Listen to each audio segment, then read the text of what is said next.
की मग 4 चांगले पदार्थ करून पाठवूयात गौरीच्या सासरी. मंडळी एकदम खुश होऊन जातील. हे असं अण्णा म्हणाल. हो तर वर मला म्हणाले, वहिनी आता नाश्ता इथेच करा. अहो नाश्ताच काय, जेवूनच जा ना. मग काय निघाला बोलण्यात विषय. म्हणजे अण्णांनीच विषय काढला. म्हणजे तू काहीच केलं नव्हतंस, हो ना? नाही ग बाई, मी कशाला उगाच सांगेन त्यांना काही. आई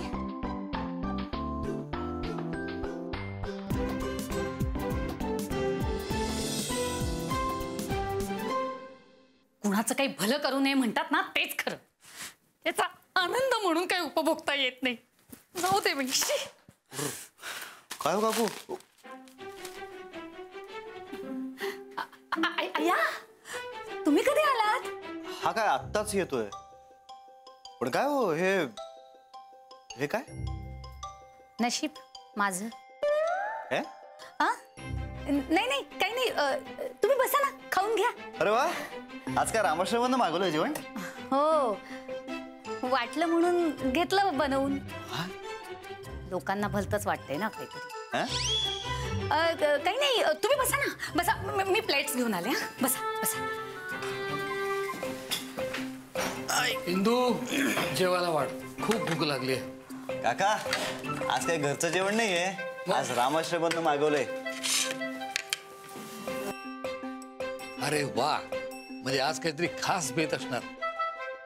तेवढाच जरा चवीत बदल.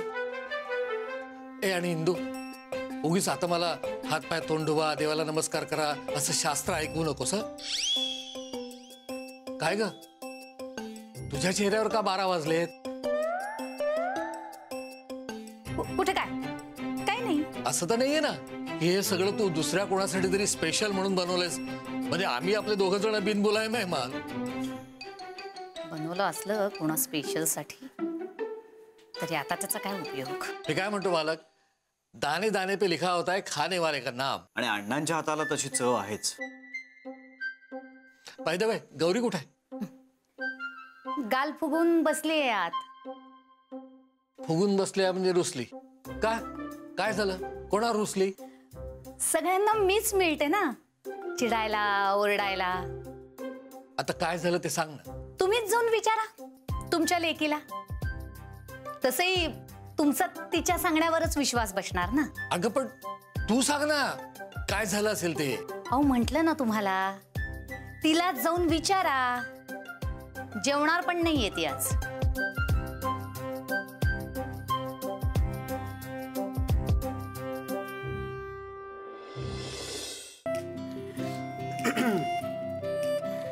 छान काढा. हो, छान काढा.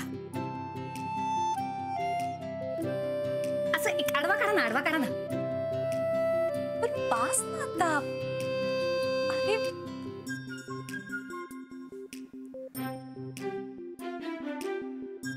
ओके ओके, आता बास. आता माझा काढायचा आहे तिच्याबरोबर. आमच्या दोघींचा.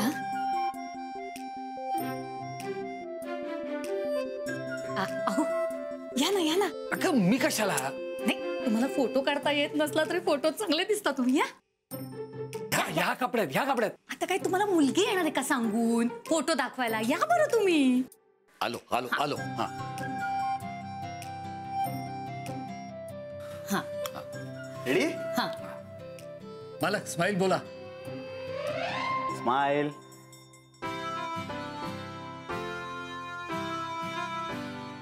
मावत नाहीत म्हणजे उभा केल्यानंतर तुम्ही मावत नाहीत. आता आता आता. हा, डन. छान आले ना, छान आले. बघू बघू, मला बघायचे, मला बघायचे. बघू. अगं बाई किती छान आलाय बघा ना. अय्या, पुढचं कसं बघायचं? असं. हा.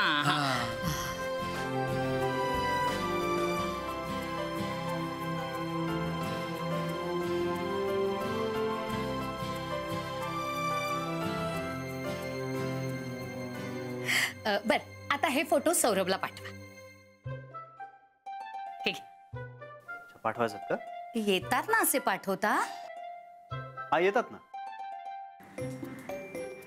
रादर ही तू पाठवशील ना? हा हा, पाठव पाठव. ते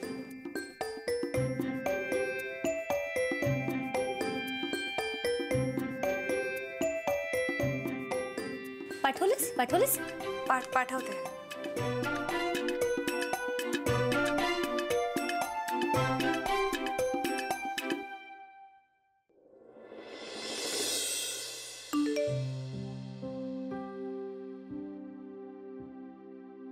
काही प्रॉब्लेम तर नाही? एकच मिनिट.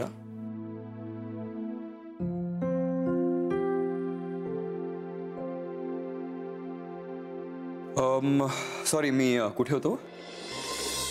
गौरी, आज एवढी छान दिसतेस. मग काही खास बेत? म्हणजे सौरभ बरोबर कुठे बाहेर जाणार आहेस का नाही? अगं सौरभला खूप मीटिंग्स आहेत, सो तो नाही भेटणार आहे मला. हो बाई, म्हणजे तो भेटणारच नाहीये? मग हे असले कपडे घालून काय उपयोग? म्हणजे हे कपडे मी त्याच्यासाठी नाही घातलेत. म्हणजे हे कपडे ना मी माझ्यासाठी घातलेत. बर, मग तू जर त्याला भेटणार नसशील ना, तर हे कपडे घालून बाहेर जाऊ नकोस.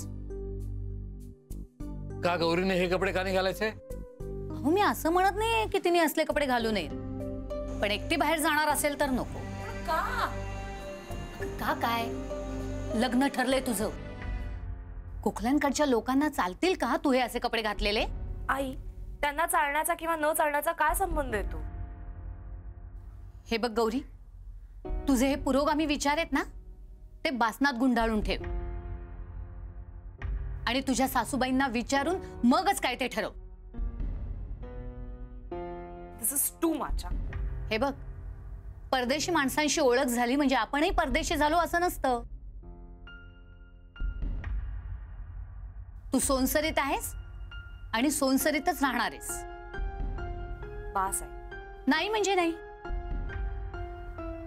कपिल, तुम्हीच सांगा, या एवढ्या लहान गावात प्रतिष्ठित असलेल्या गोखल्यांच्या होणाऱ्या सुनेनी हे जर असे कपडे घालून बाहेर जायचं म्हटलं तर बरं दिसेल का? त्या लोकांचा विचार नको करायला? नाही म्हणजे आता मी तुम्हालाच विचारते, उद्या तुमच्या बायकोने जर असे कपडे घातले आणि ती बाहेर गेली तर तुम्हाला नाही असं वाटणार की तिने तुमची परवानगी घ्यायला हवी होती?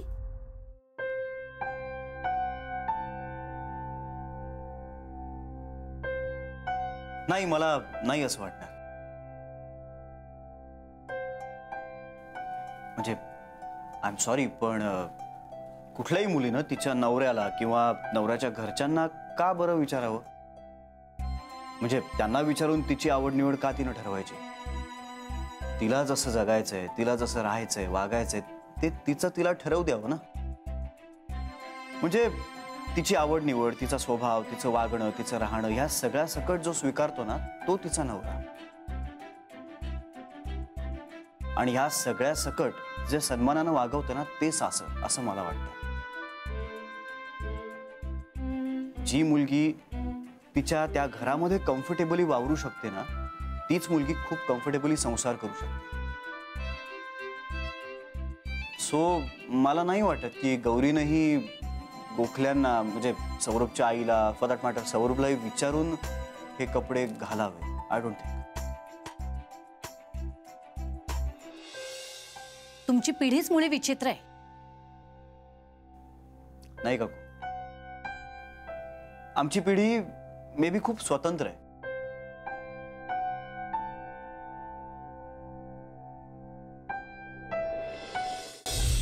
प्रतापनी सांगितलं असतं तर लगेच जाऊन चेंज करून आली असतीस. सौरभ, काही काय? कोण प्रताप? प्रताप आमचा NSSचा लीडर होता बरं का. म्हणजे मुलींना तो आवडायचा वगैरे. आणि त्यातली एक ही आपली गौरी मॅडम. मला तो फक्त आवडायचा बरं का, प्लीज.